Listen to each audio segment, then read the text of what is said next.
مساء الخير، مساء المحبة على كل مشاهدينا ومستمعينا الكرام، متابعي الراديو الكلداني. أهلا وسهلا بكم بحلقة جديدة من برنامج الأسرة والمجتمع. طبعا هذه حلقتنا الثانية لهذا البرنامج، الحلقة الثانية من هذا البرنامج، ورح نكمل الموضوع اللي تطرقنا إلى الحلقة الماضية، وهو domestic violence، العنف الأسري. وكانت ضيفتا حلقتنا للأسبوع الماضي ولهذا الأسبوع السيدة جيسيكا من دائرة المدعي العام، والسيدة بسمة قودا مديرة اعمال الجمعية الكلدانية للشرق الاوسط اللي تحت إدارة يسيدرو. فأهلا وسهلا بضيفتي البرنامج. Good evening, Ms. Lee, and thank you so much for coming again and give us all this important information. Thank you for giving us from your time for the Chaldean radio. Thank you for having me. Thank you. أهلا وسهلا مدام بسمة، شكرا جزيلا لحضوركم. أعزائي المستمعين والمشاهدين، احنا تكلمنا الحلقة السابقة على العنف الأسري. راح ننطي موجز قصير ونذكركم بالموضوع. العنف الأسري عنده كثير من المسميات، منها الإساءة الأسرية، الإساءة الزوجية، ويمكن تعريف بالتصرفات المسيئة اللي تصدر من أحد الطرفين. احنا ما نقدر نلوم فقط الطرف الرجال، أو أكو عنف أسري يصدر من الذكور وأكو عنف أسري يصدر من النساء كذلك، فما نقدر احنا نحدد اكيد، بس تعتمد على نوعية العلاقة وعلاقة الشراكة بين هذول الزوجين. عدة اشكال من الاعتداء اللي يعرف بالعنف الأسري، من الاعتداء الجسدي كالضرب والركل والعض والصفع والرمي بالأشياء وغيرها. اليوم راح نتناول ظاهرة كلش مهمة، وهي ظاهرة الخنق، والذي يسمى باللغة الإنجليزية strangulation. إذا تسمحوا لي أتكلم باللغة الإنجليزية وأتكلم ويا مدام لي، إنه تقول لنا وتعرفنا ما هو الخنق. Ms. Lee, I already explained to our viewers and whoever is hearing us from the Chaldean radio. We are going to talk today about domestic violence, but we are going to take we are going to consider strangulation as our important subject today. So can I ask you please, what is strangulation? Strangulation often gets confused with choking. People use the word interchangeably, and there is a difference. You think of choking, for instance, think of a grape. You know, little kids, choking is it's blocking the windpipe going down and they can't breathe. Yes. Strangulation is defined as something blocking the airflow, blood flow, or both. So it can be done manually with hands, or it can be done with something like a ligature, like a rope or something. But usually when we think of strangulation, it's of people putting two hands around someone's neck and squeezing, thus causing the blood flow to stop so it can't get to the brain. That's strangulation. راح ننقل الميكروفون للمدام بسمة اللي راح تقول لنا التفاصيل. احنا بالعربي ما راح يكون عندنا بالضبط المعنى اثنين معناتين، اللي هو strangulation and choking. يعني الاختناق هو اختناق، فالاختناق عن طريق الطعام، التغذية من تروح القصبة الهوائية، أكيد راح يصير عندنا اختناق. مثلا طفل من ياكل شيء مو طبيعي ويختنق، أو الكبار بالعمر من يختنقون، أو حتى الشخص العادي ممكن يكون عمره صغير وممكن يختنق. بينما الاختناق عن طريق الخنق، كلمة الخنق اللي هي عبارة توقيف الهواء من القصبة الهوائية اللي تروح للتنفس والدم. طبعا المجرى الهوائي والمجرى الدموي. المجرى الدموي هم يتوقف الذهاب إلى الدماغ. فلذلك احنا بالعربي هي كلها الخنق يمنا اياها، كلها الخنق. بينما الخنق ممكن يصير اللي هو الخنق المتقصد، اللي هو شخص مثلا يحط ايديه على الشخص الاخر المقابله ويحاول يوقف الهواء من المجاري الهوائيه والدم من الذهاب الى الدماغ، وهذا اللي راح يسبب طبعا اكيد الى المضاعفات الاخرى اللي راح تشرح لنا مثلي ليش دا يصير هالشيء هذا. نعم. الخنق هو بدنا نتكلم عليه احد مظاهر العنف بالضبط، ونقدر نسميه يعني قصد بالقتل. هو هذا المقصد. هو هذا المقصد. المقصد يا اما الشخص يريد يقتل مقابله عن طريق الخنق، ويا اما الشخص مثلا احنا نسمع هوايه حالات الانتحار. نعم. الانتحار اللي يحطوه مثل ما قالت مسز لي يحطون الحبل. نعم. اللي هو الروب يحطون الحبل. شو يسوون من يحطون الحبل؟ راح يوقفون الهواء من المجرى الهوائي الذهاب الى المجرى الهوائي، ويوقفون الدم الذهاب الى الدماغ. ففتره كلش قصيره ايش راح يصير؟ راح يصير اغماء. من يصير اغماء اكيد هذاك الوقت راح يبدي الانسان يفقد السيطره على التنفس فيختنق. أكيد. يعني من يختنق معناته خلاص يروح يموت. فاذا الشخص، اذا الزوج او الزوجه او اي شخص من العائله او خارج عن العائله اذا حاول يسوي هالشيء هذا راح يسبب القتل المتعمد. نعم. هذا نعم. هذا ما فهو كنت أود أوصل إلى بس لا تنسين إنه هذه هي فترة قصيرة راح تشرحها مسكين. نعم. تشوفون هي فترة كلش قصيرة، يعني الإنسان نوبات ما يكون متقصد داير يقتل. نعم. بس نتيجة هالحركة هاي ممكن يخلي الشخص المقابله يضعف، ما يقدر يتنفس. نعم. بعد يصير حالات الموت. نعم. One of the questions that I want to ask you, Ms. Lee, is strangulation different from other forms of violence? Yes. And I think that this is a multiple-part answer.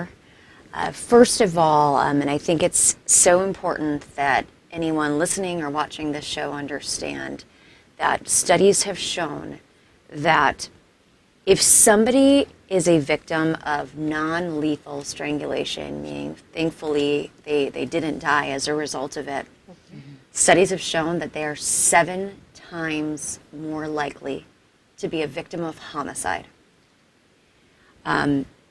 Strangulation is so dangerous because you're looking at the ultimate form of power and control. And we talked about that last time with the circle of violence in terms of domestic violence. When somebody is strangling with their own hands, what they're signifying to their victim is basically that they can kill them anytime they want. Yeah. They don't need a weapon. They don't need a knife. They don't need a gun. These are weapons. The weapons are their hands. And at any time, they're within their control to kill them. Yes. It is the ultimate form of power and control. And so victims who are strangled are at much, much of a higher risk in that relationship to be killed. Yeah. So, يعني احنا الحلقة الماضية مثل ما قالت مسز لي حكينا عن عجلة القوة والتحكم. نعم. ما أعرف إذا ممكن يطلعوها هذه. أي نعم. الكل يكون عنده هذه شو اسمه كلش ضرورية. نعم. عجلة التحكم إحدى الخطوات مالتها هو التخويف. تمام. هو نعم. أهم شيء هو دا يخوف. فالتخويف شلون دا يجي؟ التخويف يجي إنه إذا شخص يلزم واحد ويخنقه مو شرط بأول مرة راح يقتله. يخنقه مرة الأخ مو شرط يقتله. يخنقه ثالث مرة.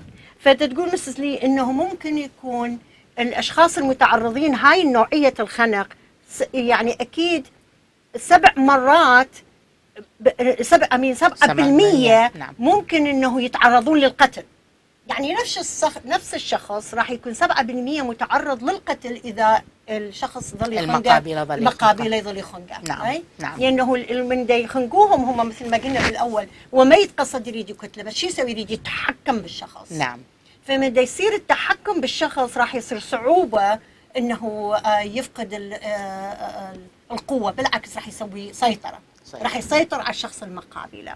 فهذه هي السيركل اللي احنا بدنا نحكي عليها. نعم. شلون الشخص اللي يسيء على المقابله. تمام. نعم. وبعدين الشخص اللي يتعرض للخنق، نشوف الشخص المقابله ما راح يوقف، راح يبقى يستمر، يكمل يكمل يكمل الى ما يقتل الشخص. نعم. زين. نعم. فلذلك هالنوعيه اذا وصلت الحد انه وصلوا لهالنوعيه من انواع العنف، نعم. ينتهي بالقتل.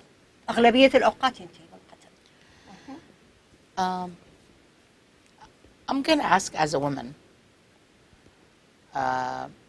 do the strangulation victims more female? You know, I don't have the numbers on those, but I can say anecdotally, yes. Another thing that we found is interesting. Lots of times when a victim is reporting a crime, they often don't think about the strangulation component. They might think about the punching to the eye or the pushing to the ground or the kicking or the broken phone or the broken mirror, whatever it might be. But they often don't think about somebody putting their hands on their neck. And what's frightening is they often don't realize that that was actually the most dangerous act in that incident. People who are exposed to strangulation, do they need to seek medical care? Yes. That is our number one concern. We actually started in 2017 a strangulation protocol. And this is a countywide strangulation protocol. We started that with all of our partner law enforcement agencies. We're working with hospitals, we're working with the paramedics, getting all of the County of San Diego on the same page. Yes. Our number one priority is to make sure that these victims of strangulation are getting medical help. Yes. So, with that said, today I had 2 RN from Grossman Hospital coming to the clinic, and what they did, they brought me brochures. Oh, great. Because they have seen cases, probably they were also reported, because she told us that she reports them, seeing several cases, and they wanted to understand the community and why it's happening and things like that. So it seems like the hospitals, the clinics, they are aware of the situation right now. Absolutely. And everybody is working on this. Absolutely. And I will say, like, with this protocol that started in 2017, we at the DA's office were out and about training all of our law enforcement partners, getting the officers who respond to a scene to make sure they understand the dangers of strangulation, making sure that the victims were brought to a hospital, the 911 operators, making sure that they understand the gravity of an incident at the strangulation. Just recently, San Diego County has partnered with our healthcare network to develop a new program called San Diego Cares. And that's what we're doing. We are educating all of our medical professionals in the hospitals so they understand and can recognize the signs and symptoms. And keeping in mind, too, that doctors, medical professionals, nurses, they're all mandatory reporters. So they have to report this to the police. Because we need to make sure if anybody has been a victim of strangulation, that they're getting medical help and that also police are getting involved. خلينا شوي نشرحها قبل ما تبدين بالسؤال لأنه ممكن إنه يأخذنا الوقت وخطية المستمعين ما راح يفتهمون إيش دا يصير. So I'm saying, you know, the time could take us, and then the listener, they would not understand what's going on. Of course, the combination of the discussion. So السؤال اللي سألته الأخت إيمان دا تقول ممكن إنه حالات المرأة اللي متعرضة إلى الخنق هي أكثر من الرجال. فأكيد مسز لي قالت نعم، أغلبية الحالات هي المرأة. احنا اعتيادي نعرف انه لانه المرأة القوة الجسدية مالتها مو بهالحجم اللي موجود القوة الجسدية مال شخص مال رجل. اكيد الرجل عنده قوة اكبر، يعني مش ما يكون احنا اقوياء النساء بس خلاص احنا يعني نثية، ما ممكن نكون اقوى من الرجال. خلينا نعترف بها. اكو قسم يعترفون بها بلا يعترف بها. هذه من رأيي. So قالت نعم، وبعدين قالت انه هسه طلع فد 2017 بدأت انه الديستريكت اترني لا بدأوا يعرفون المجال الطبي عن شلون يكتشفون الحالات المتعرضة إلى الخنق. يعني هو الطبيب من دا يشوف اكو مثلا اماكن زرقاء بالعنق، او ممكن يشوف اماكن زرقاء بهنا، او ممكن يشوف بالعين هل الازرق اذا ممكن تشوفيهم هاي شو اسمه، فاذا يشوف العين هذا الزراق بالعين، او يشوف النقط الحمراء الموجوده بالعين، يعني الطبيب من يشوف هذا اكيد راح يعرف بالضبط ايش دا يصير، لان هو من مجرد يعني كطبيب لانه دارس هاي الاشياء كلها راح يعرف ايش دا يصير. بس الاشتراك بين المجال الطبي والمجال القانوني انه الطبيب من يشوف هالاشياء هالعلامات هذا لازم يسوي التقرير او التقرير الى المجال القانوني. لازم يحط التقرير انه هالكلاين او هالمريضه اجت يمنا ودخلت يمنا وشفنا هالعلامات سواء كانت حقيقه او لا، سواء الشخص كذب او لا. يجوا اكو وايد نسوان يخافون انه نعم. يحجون الحقيقه. نعم. فشي يسوون؟ راح يقولون لا انا وقعت، لا ما ادري شنو، اني طخ وجهي، يعني احنا نشوف حالات هوايه يمنا طخ وجهي، وقعت وطخ وجهي هنا على قنفه وعلى ميز. لا، الطبيب يعرف، يعني من يشوف حاله بالعيون هذه مو طخت وجه او مو طخت ميز او مو فد شيء. نعم. هسه قانونيا الطبيب لازم يدز للديستريكت اتورني الطلب انه احنا شفنا المريضه الفلانيه بنت الفلانيه انه كان عندها علامه. هم بعدين يسوون الانفستيجيشن مالتهم، اذا شاف او التحقيق مالتهم انه اذا شافوا هذا الشخص نعم. صدق متعرض الى الخنق او لا. نعم. زين. فهسه هذا القانون الجديد اللي طلع او هاي الشغل التعاون خلينا نقول بين المجال الطبي وبين المجال القانوني يسموه سان دييغو كير. يعني كلها سان دييغو تهتم انه مصلحه هذا الشخص حتى لا يؤدي الى القتل حتى أكيد. نتحاشى الدومستيك فايلنس او العنف الاسري او القتل، وخاصه تاثيره على العائله. نعم. So I'm going to discuss that a little more because today I discussed the same thing with the RNs, because there were 2 RN and one of them she was also a lawyer. So I discussed with her, for us as a behavioral health, definitely when we see those signs, we definitely discuss it with the patient, immediately. There's no question about it. And also we do our mandatory reporting. But I asked my therapist and actually my case managers if lady came and she's wearing the veil, because Islamic people, they're wearing the veil. Would you see the sign? If there's a sign in the neck. Because if she's veiled, all we're going to see whatever is showing in the eyes and the face. Sometimes the sign is not in the eyes because the strong one, it goes in the eye and the face. But most of the time it's here, either the scratch like you described a few minutes ago. So they said, no, we don't see it. And I said to the RN, do you do that? And she said, should we do that? Should we look a little more underneath what the scarf is? Because as you described, we see the behavior, because sometimes the victims, even if they are not veiled, we look at the way they dress. Sometimes if they're suddenly wearing a shawl, that's meaning they're covering. Or they're putting their hair in a certain way, that's meaning they're covering the signs. We kind of look at all that and we see what signs that there is. And that's when we check. So بالعربي إنه بعض الأحيان نشوف المرأة إذا كانت لابسة الحجاب. نعم. زين. إنه ما راح نشوف نقدر آثار يعني العنف. نعم. ممكن نشوف الآثار بالعين أو تحت العين، بس ما نقدر نشوف الآثار بالعنق. تمام؟ نعم. ولا يعني راح نقول لها انزعي حتى نشوف، يعني ما نعم. فشي ما مقبول، مو بالذوق. أكيد. فبالمستشفى اعتيادي إذا مثلا عبروا من عندنا وراحوا من البيهيفير هيلث اللي هو العلاج النفسي، نعم. إذا وصلوا للمستشفى، المستشفى لهم حق يقولوا لها إنه هاي الآثار شفناها عليك. نعم. لهم حق. زين. والمستشفى راح يسوون التقرير.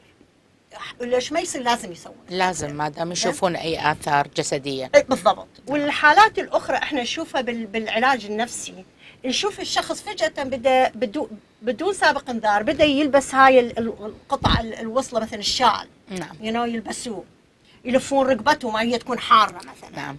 على غير عادة. على غير العادي. نعم. بالضبط، على غير العادي. نعم. او نشوف مثلا الشعر يسووه فد موديل بحيث الكفر يغطون العين. نعم. تمام. نعم. هاي الثيرابيست ما تعبر عليها. اكيد. هاي الاشياء ما تعبر على الباحثه الاجتماعيه. نعم. او على الدكتور النفساني. نعم. 100% يكشفهم هاي الاشياء. نعم. خاصه اذا تكون الكلاين مالتنا ودائما تجي يمنا، فهاي الاشياء ممكن انه نعرفها. نعم. زين. اريد يعني الشخص حتى يفتهم انه هاي الاشياء ضروريه نحن نركز عليها همنا. So I explained that to the listener. If you have anything else, ممكن. One of the questions that I want to ask is, has the district attorney office done anything to address domestic violence strangulation? Absolutely. Like I mentioned earlier, we began that protocol.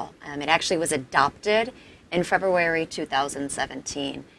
What is interesting and makes me so proud to be in San Diego is a year later, California law required every county to develop a protocol. Oh, that's very good. But we did it on our own ahead of time because we realized the dangers of it.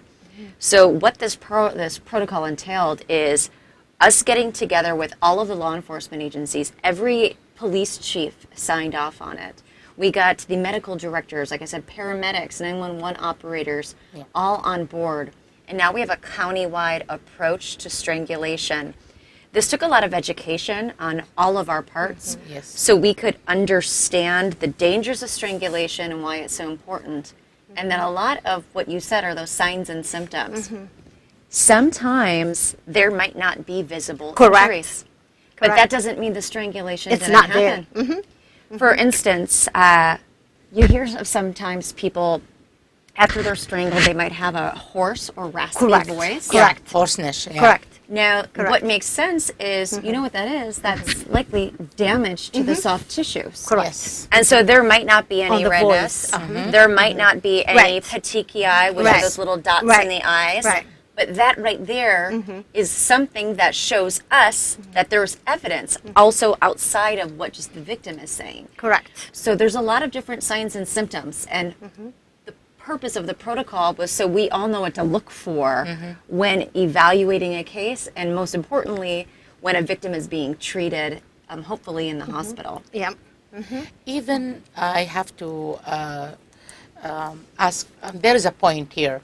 Even if the victim doesn't say anything, or even if the victim doesn't show that there is any domestic violence at home, even that, the medical source or the doctor, the nurse, they still can report that? If there's So if they don't say anything? Yes. Yes. If they suspect If they suspect, if they reasonably suspect, and there's actually required, if they have a reasonably suspecting it based on, and sometimes I would imagine, I'm not in that field, but I would imagine it's sometimes they're kind of obvious when somebody comes in with an injury and they're giving an explanation that doesn't make sense. Right. And oftentimes, too, it might be the demeanor of the person who's giving that statement. They might be nervous. They might be scared. They might only talk if the other party is out of the room. There might be another account by a child witness or someone else who says this is what happened. Right. But the law does require that if a medical professional does reasonably suspect that there's been domestic violence, that they report it to the police. So بدنا نقول إنه هل ممكن ست إيمان سألت هل ممكن إنه الشخص حتى لو ما يجي يقول إنه أنا هالشكل صار بي، أو يعني المرأة أو الرجل، مو مشكلة، مو يعني أي طرف كان، انه اني تعذبت او اني تعرضت للخنق او شيء. فتقول ممكن انه الموظفين ممكن انه يقدمون التقرير، فقلنا نعم.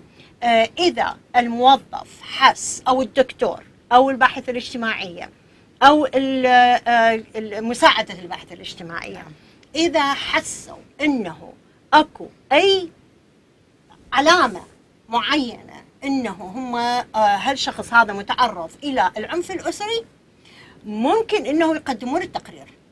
ليش؟ احنا من ناحيتنا حتى نخلص الشخص من هالمشكله هاي، من ناحيتنا احنا نقدم التقرير ونخلي الديستريكت اتني هو يقوم بواجباته. نعم تمام. نعم. يخليه ليش؟ لانه لا سمح الله اذا صار شيء ممكن عائله هالشخص اللي راح يجون علينا يقولون لنا يابا ترى اجى قال لكم وانتم ما سويتوا شيء.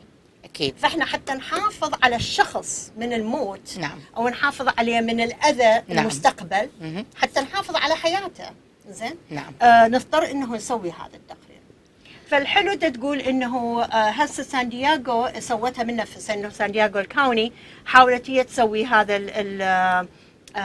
البرنامج. نعم. قالت وبس هسه طلع قانون بكاليفورنيا انه كل بقيه يعني المدن او بعد ان سان دييغو سوتها. نعم. فطلع قرار انه كل المدن لازم يسوون هذا البرنامج حتى يساعدون الفيكتيم، يعني نعم، المتعرضين، الضحيه المتعرضه للعنف الاسري، وخاصه الخنق.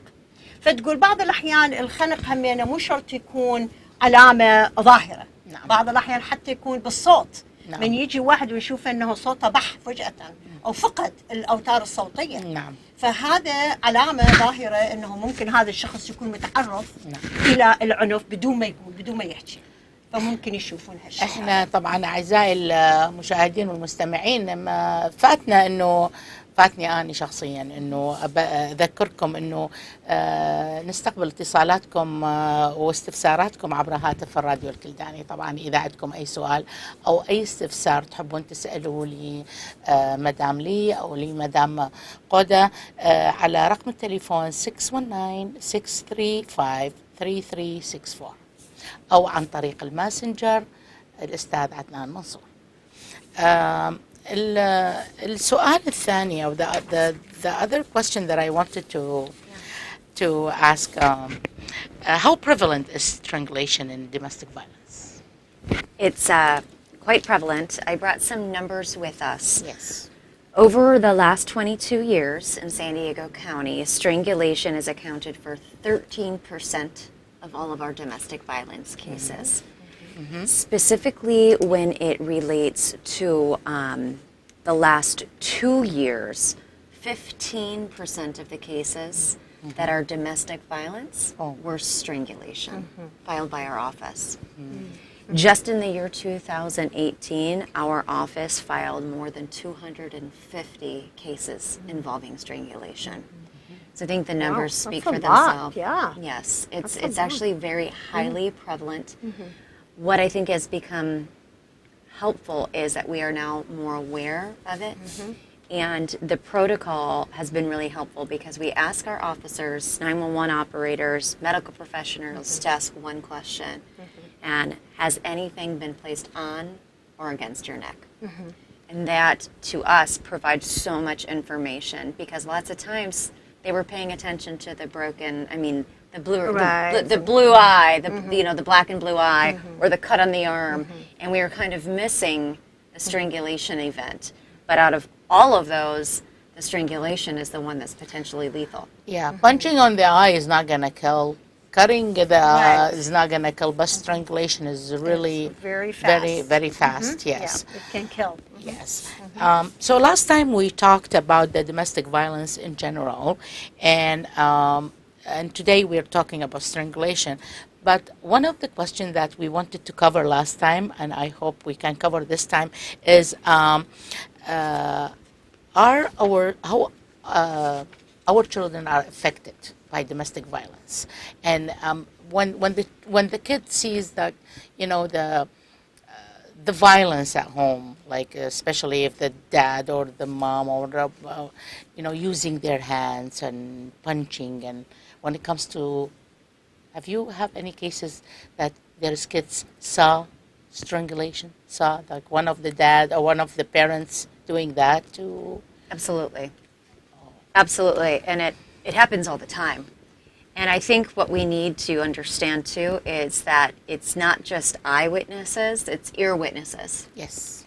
Because statistics have shown that children witness 68 to 80% of domestic violence cases. Because you think about it, these crimes are happening at home. Yep. Oh, yes. And the kids are at home. Yep. And so if they're not seeing it, they're hearing it, or they're seeing what happens afterwards. Correct. They're seeing mom or dad crying. They see the person hurt, or the police are coming.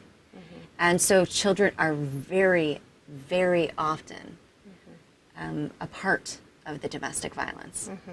Now, in San Diego, we take that very seriously. And there's a case that we all rely on when we are looking at these types of crimes, because we charge child abuse.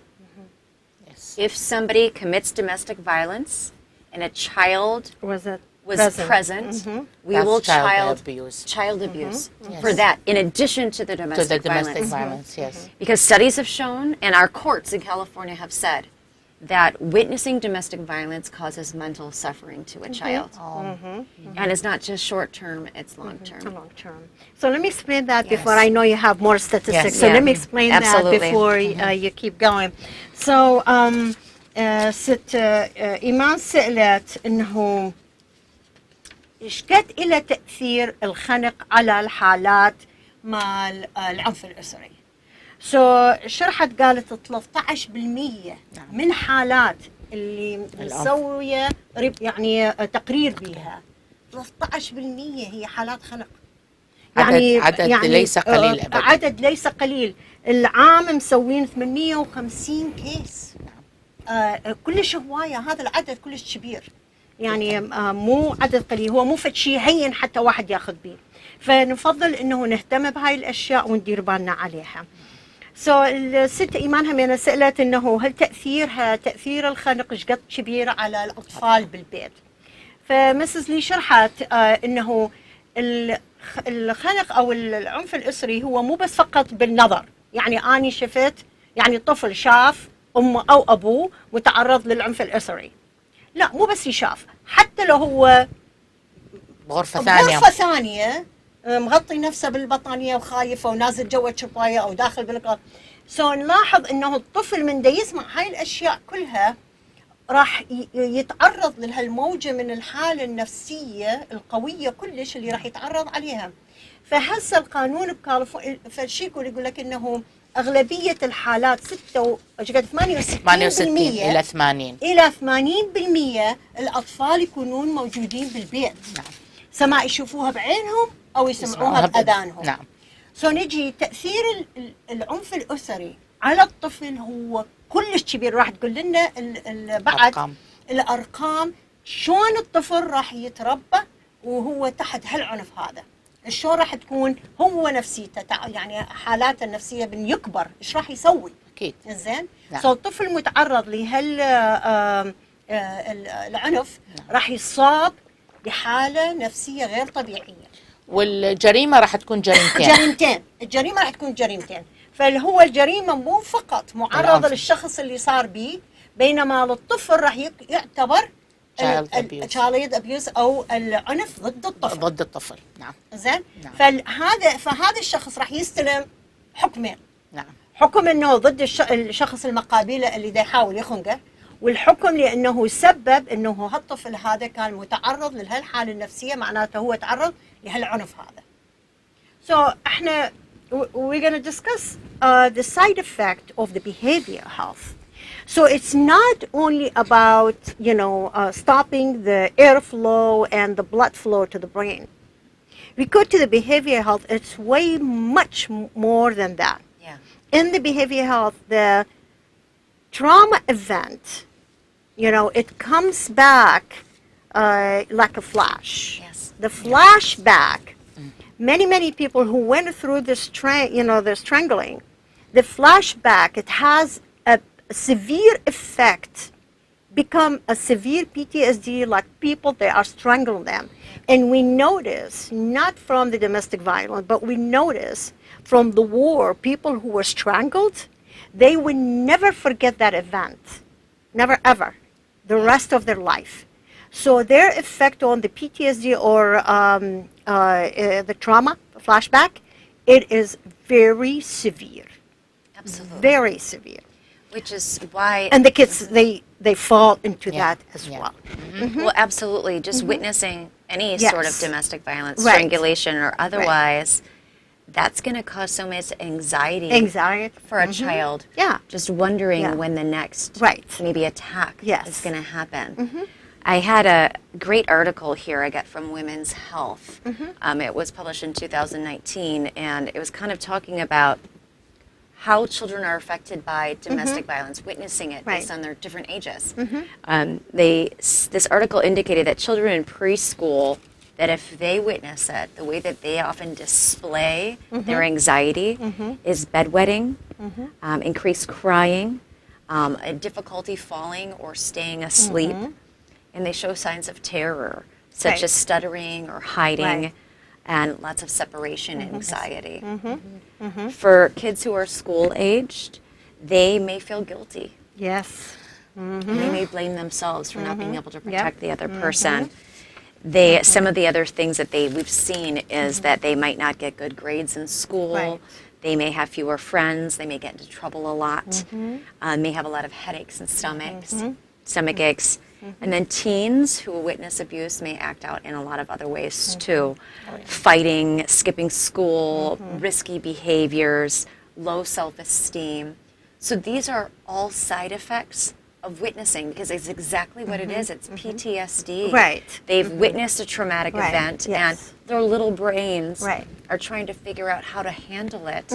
And kind of like their fight or flight syndrome, trying to figure out how they're going to survive in this with all this anxiety. So the long-term effects are so great. And this is a really scary statistic that I'll share with you.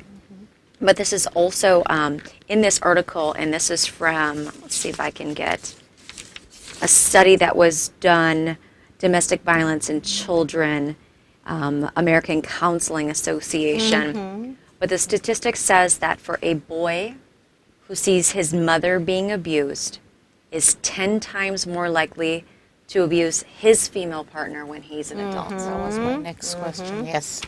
And that a little girl who grows up in a home where her father abuses her mother is more than 6 times more likely to become a sexually abused victim than a girl who grows up in a non-abusive home. So unfortunately, kids who are witnessing domestic violence, it's really kind of perpetrating a cycle of violence to the next generation. Correct, exactly. So نحكي, and not only that, you know, with the cases that we see with the PTSD, people, when they've been strangled before, they have nightmares after nightmares for years and years and years, waking up, people feeling people, they trying to strangle them in the dream. And this really increase their anxiety, and the PTSD keep going continually. Can you imagine that? And imagine someone living that kind of life. And but also for a child. And for a child. Imagine if that's a child. Because you think about what these adults are going through. And for a little kid who doesn't... They're still learning how to be a person. And how to feel the feelings that are normal. But these feelings and emotions that they're being thrown at, they're not equipped to learn how to handle those, nor should they have to. And they are not equipped also how to control their feelings. And with that would have a side effect. You know, when they grow, they might medicate themselves. They go on drugs. They go on drinking. And there's a lot of other side effect of the situation. Absolutely. So نحكي شوية بالعربي. We're saying a little bit in Arabic. Yes, of course. So نشوف إنه الحالات العنف هي مو بس تأثيرها الحقيقي بس على الشخص المتعرض للعنف. تأثيرها الكبير كلش هو على الأطفال الموجودين بالبيت. فالإحصائية أو التقارير اللي جاية تقول انه الطفل من يكون في حالة الابتدائية اغلبية الحالة راح تكون انه الطفل ما راح يكون عنده ثقة بنفسه، وراح يكون عنده خوف. راح نشوف يسويها جواته بالليل. راح نشوف انه ما يعرف شلون راح يبدي يتاخر بالكلام، يبدي يتاخر حتى بالمشي او يعني الاشتراك بالرياضه او هالفعاليات الاخرى. نعم. راح يكون دائما منزوي في طريقه الى مكان اخر. بنشوفهم هواي حالات يصير بالطفل. واذا كان في حاله المتوسطه والابتدائيه راح نشوفه انه راح يحس انه هو مذنب، انه عاجز عن مساعده امه او الشخص المقابله. نعم. زين. فيحس بالذنب انه اني ما قدرت يعني انقذ مثلا امي او ابويا من الشيء اللي دا يصير بيه. نعم. زين. ومو بس هاي، راح نشوفهم انه يدخلون بمشاكل كلش كبيره، وهالمشاكل من ضمنها مشاكل بالمدرسه، مشاكل هم عنف تجاه اشخاص اخرين. نشوف انه تاثيرهم على التقدم بالدراسه راح يكون كلش ضعيف، راح يكونوا كلش متاخرين. نعم. الاستمراريه مال تاخر بالكلام راح نشوف، وهمنا الحركه الدماغ راح يصير كلش ضعيفه. فمن هالشكل نشوف الحالة النفسية لها تأثير كلش كبير، كلش كبير. الحالة النفسية راح يكون عليها كبير. إذا رحنا إلى المرحلة الثانوية اللي هي المرحلة الكبيرة، خلص هذا الطفل راح يصير أولا ما عنده ثقة بنفسه. نعم. ثانيا راح يكون عنده شك في الناس مهما يسوون، إنه كل الناس هم مجرمين وهم مو زينين. وثالث راح هو نفسه يبدي يستخدم العنف للشخص المقابله. نعم. سواء كان بالمدرسة، سواء تجاه أخوته البقيين، سواء تجاه زوجة المستقبل. احتمال يصير عدواني بالضبط. راح يصير عدواني مقابل الشخص المقابله. نعم. الحالات تقول انه او الدراسة تقول انه الولد او يعني الذكور نعم. خلينا نقول الذكور يكونون 10 مرات متعرضين انه هم يصيرون نفسهم يسوون العنف اكثر من الشخص اللي هو عايش كما عاشوا بالضبط كما عاشوا بالبيت. نعم. فالشخص اللي هو متعرض للعنف راح هو يبدي يصير يطبق عنيف. يطبق نفس الشيء اللي ابوه سواه او اللي امه سوته. نعم. زين. يعني عندنا 7 مرات اكثر من الشخص اللي ماكو عنف بالبيت. نعم. فالعائله اللي ماكو عنف بالبيت اولادهم راح يشوفوا منه دا يقومون نورمال او صالحه. نعم. زين. بينما الاشخاص اللي عايشين بالعنف راح يكون عندهم هوايه مشاكل، هم نفسهم راح يصيرون عدوانيين للغايه. نعم. المراه همين البنت، اذا الاناث والذكور، سو الاناث اللي عايشه بيت او domestic violence راح نلاحظ انه هي راح تتعرض الى العنف الجنسي 6 مرات اكثر من الشخص من البنيه اللي عايشه ببيت ما بيه عنف اسري. نعم. يعني 6 مرات كلش كبير، اكثر من 50%. يعني هذا 7 مرات وهي 6 مرات. 7 مرات بعد اكثر، يعني اكثر من 70%. نعم. اكثر من 50%، اكثر من 60%. نعم. يعني نسبه كلش كبيره انه هي تكون متعرضه الى 1 to 7 and 1 to 6. بالضبط. نشوف انه النسبه كلش كبيره، وهاي دراسات ما جايه اعتباطيه. نعم. دراسه جايه من ياخذون سامبل بهم بالمئات ويسووها، فهاي كلها دراسات جايه من مراكز صحيه زينه معترف بها. نعم. وجايه دراسه كلش مضبوطه. نعم. ونلاحظ انه الاشخاص المتعرضين للعنف راح يصير عندهم هالحالات القلق المستمر. فنشوف انه الشخص المتعرض للعنف راح يبدي يجيله بالاحلام، راح دائما يكون ميت كوابيس. خوفه. نعم. الكوابيس تكون موجوده سواء نعم. كان انثى او ذكر. نعم. الكوابيس تكون موجوده كانه يوميا واحد يخنقه. نعم. يبدون يشكشكون، يبدون يشك انه الشخص المقابله راح يخنقه مهما حتى لو يكون غريب. نعم. فنشوف انه حياته الطبيعيه اخذت من عنده. فالتأثير ما راح يعيش حياه طبيعيه طبعا. والطفل ما راح يعيش حياه طبيعيه. اكيد. شقد ما ننصح انه عوائلنا اكو طرق اخرى انه احنا اذا نريد نتعامل ويا العائله اكو طريقه اخرى اللي هو طريقه المحادثه. نعم. ايش قد ما بينا نتحادث. اكيد. اكيد. هي هاي أكيد. الطريقه. العنف ما تجيب اي اصلاح. العنف راح يؤدي الى عنف. الى عنف. شفنا نعم. شفنا الاحصائيه دا تقول اذا الطفل العايش ببيت بعنف راح هو يصير عنيف، اكيد. راح يصير مجرم. اكيد. العنف ما راح يجيب اصلاح ابدا. What's how are you going to tell me strangulation and homicide, are they connect together? Absolutely. Like I mentioned before, just having a non-lethal event of strangulation makes that person 7 times more likely to be a victim of homicide. I personally have worked on a number of cases where a victim has died as a result of strangulation. We talked about this a little bit before, but what makes it so dangerous is they don't need a weapon. And so their weapon is their hands.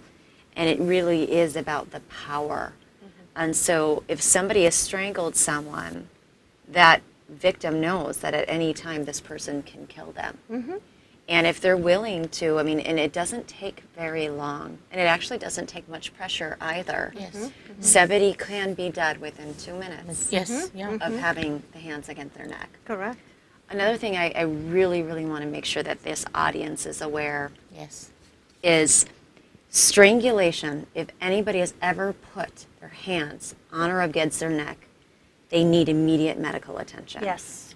Even if they don't report it to the police. Correct. The most important thing To get the medical, to Medical seek the attention. medical. to seek the medical. Yes. And we had discussed this Right. before Right. we met on Yeah. screen here. Right. Yeah. Because what happens is, obviously, there's the risk of going unconscious. Yes. Also, anytime oxygen is deprived from the Yes. brain, they're losing brain cells. Yes. Yes. They can't rebuild Right. those brain cells. Of course. And obviously, there's a risk of death. Correct. And so, after a strangulation event, a victim may likely have a sore throat, have trouble breathing, will have redness, other symptoms that are seen. Right. Yes. But what often can happen, and people don't realize this, is that you've got these very sensitive things in your neck. Yes. Yeah. You know, you've got the, The windpipe nerve and here, the the nerves, pipe. the arteries, the veins. What happens if part of the windpipe breaks off?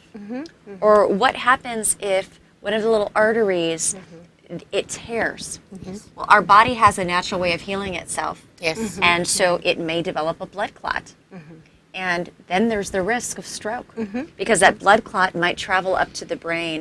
Correct. So we stress so much that a victim needs to get in because they need to have scans done and have a doctor look at them because there is a risk within a couple of days that person could potentially die from a stroke. From a stroke. And they have No idea he was or she Yeah. was strangled. Yeah. But this victim has no idea that this is going on in their body. Right. Right. So it's so important that they, no matter what, they get to a doctor right away, a hospital, so they can run tests. Even if they didn't go to the police, Right. even if they didn't report it, even they have to see a doctor to seek a medical attention. Yes. But they need to tell that doctor Right. what Yes. happened. What Yes. happened. So they Because- can treat them in the right way. Yes. So they can run the tests. Exactly. Yes. So they can run the test if there is anything. So سؤال نقطة كل جدا زين. مهمة. نعم. نقطة كلش مهمة إنه الشخص المتعرض إلى الخنق نعم. المتعمد زين أكيد. لازم يبحث عن العلاج. لازم بأي طريقة أو أخرى إنه يبحث عن العلاج. يشوف طبيب. لازم يشوف طبيب. نعم. لا ومن يشوف الطبيب لازم يقول له ايش يصير مثل ما تشوفون على السكرين. نعم. انه شيء يصير من الشخص يتعرض للخنق.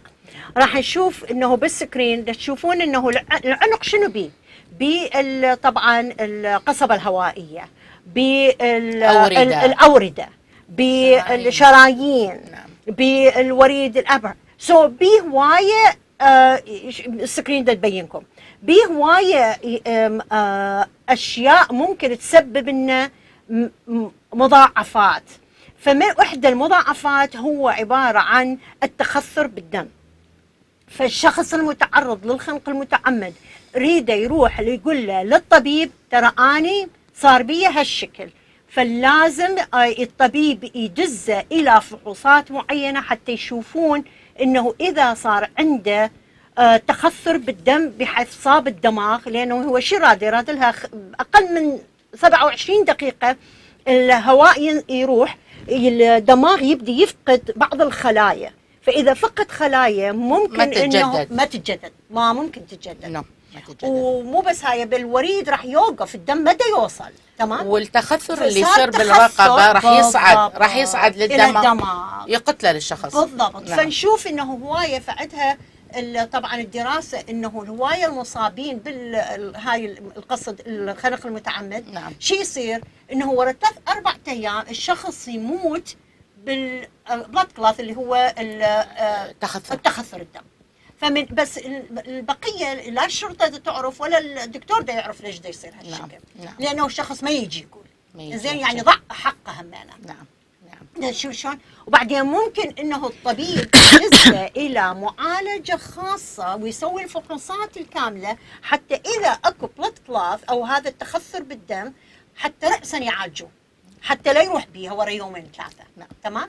نعم. حتى يعالجوه، حتى يعني ممكن يصير عنده فرصه للحياه اكبر. نعم. من ما يكون موجود بالبيت وبدون ما يحكي وبدون ما يكون. نعم. ما يصير ما يحكي وما يكون.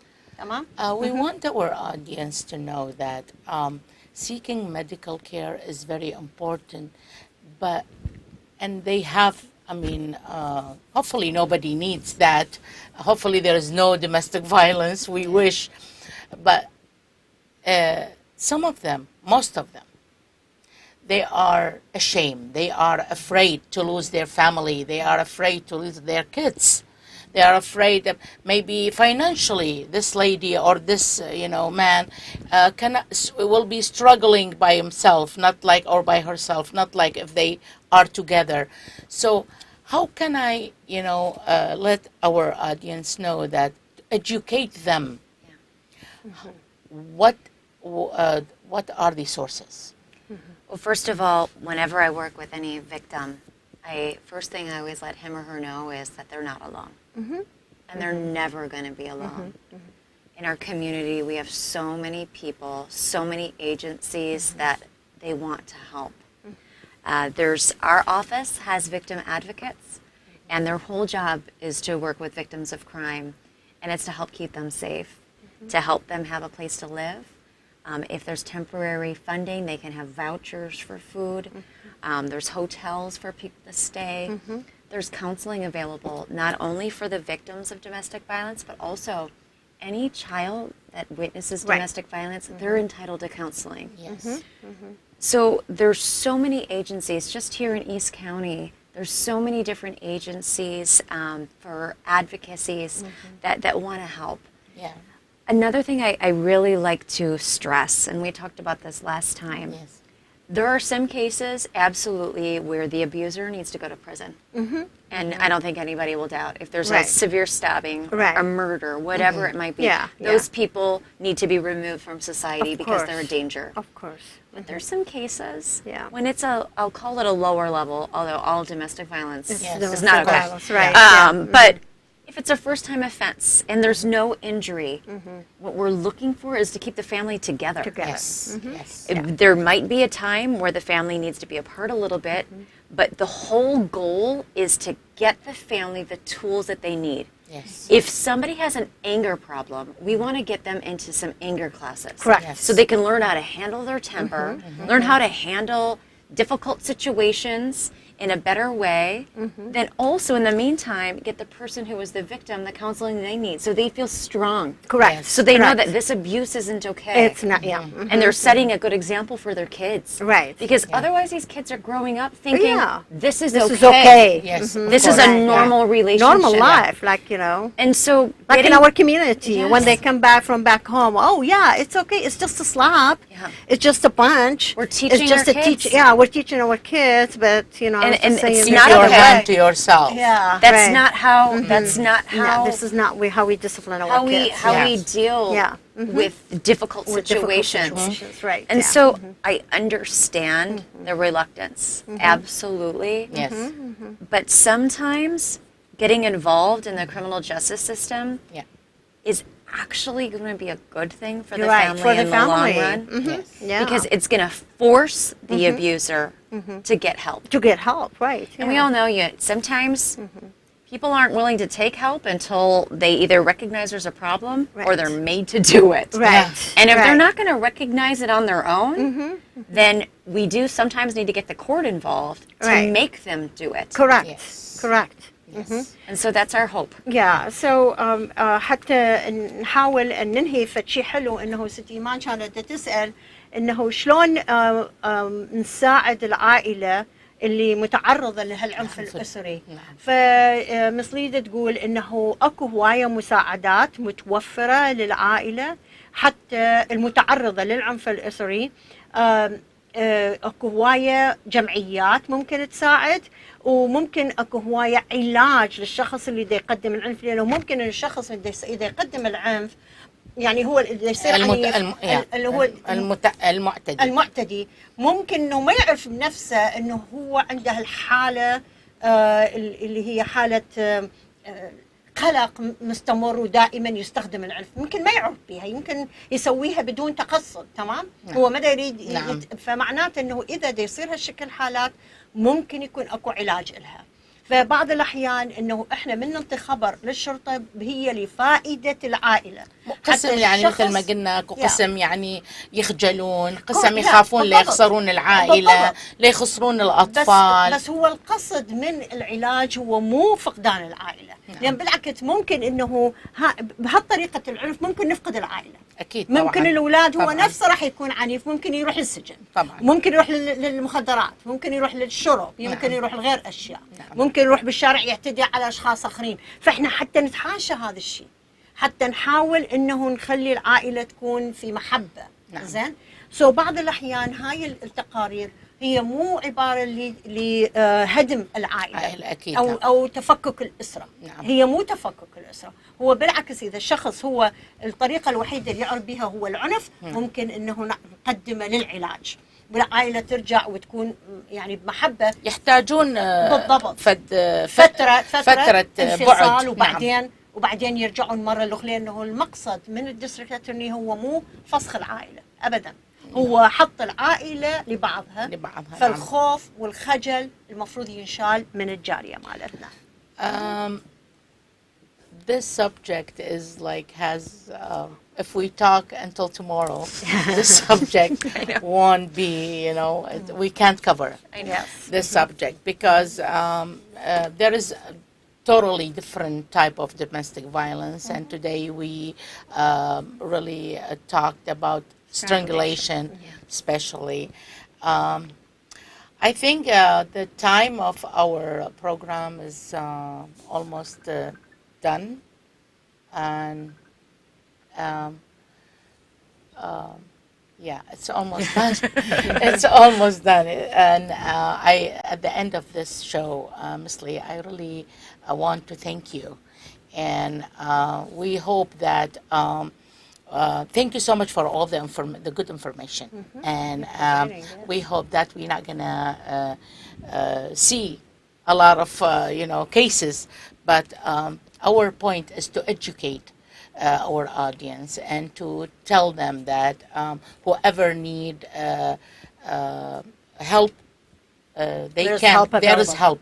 There is help, but it varies. It varies.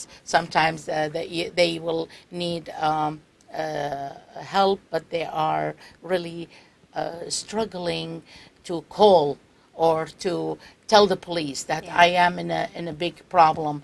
So we wanted to educate our audience that there is help. As long as we are here, we are really thankful. There is help. At the end of this show, I really appreciate every single minute that you gave us. I'm really honored to be here. I so appreciate both of you for having me and for helping us spread this message. It's something that's obviously very near and dear to my heart, but obviously yours as well. And We care so much about our community. Yes. Right. And so I'm really happy about to educate and to help. Thank you. وشكرا جزيلا مدام قودا، مدام بسمة، شكرا جزيلا على كل المعلومات القيمة اللي تقدموها لنا لخدمة جاليتنا. أكيد. ولخدمة يعني الجميع. بس أريد أقول إنه أكو حل. نعم. أكو حل وأكو جمعيات ممكن تساعدكم. نعم. فهذا المسج مالتنا إنه لا تستمرون على الغلط. الغلط ممكن يجيب الغلط، فاحنا ما نريد نستمر على الغلط، نريد نحل المشكله وهم الاطفال بعدهم صغار حتى نربي جيل عدل.